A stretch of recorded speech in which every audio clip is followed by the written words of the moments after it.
In this guide, I'm going to show you how to fix Snapchat SS04 account locked error fix. This is Aiden from JustBoz, and before we get into this guide, make sure to like the video and subscribe to the channel with all notifications on. It really does help with the channel and it lets us know that you want more content like this, so we greatly appreciate it. If at any point throughout this guide you did have any questions, just ask them down in the comment section below and we can help you out further.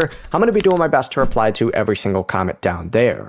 Now, the SS04 error means that Snapchat has, of course, been locked, or the login that you're trying to do has been locked. And if the account is only temporarily locked, you just need to open up a browser and go to accounts.snapchat.com. Sign into your Snapchat account here and hit unlock if that option does appear. After unlocking it, just wait a little bit longer and then try signing into the Snapchat app again. If Snapchat gives you the appeal decision option instead when you try to log in, tap it and follow the instructions to submit an appeal. And Snapchat says the in-app appeal process is the official way to appeal an eligible account lock. Now, if you don't see an unlock or appeal option, the lock may not currently be eligible for either process. So you're just going to have to wait and try again later. Before you do leave, make sure to like the video and subscribe to the channel with all notifications on. It really does help with the channel and it lets us know that you want more content like this. We'd greatly appreciate it. And if at any point throughout this guide you did have any questions, just ask them down in the comment section below and we can help you out further. I'm going to be doing my best to reply to every single comment down there. Peace.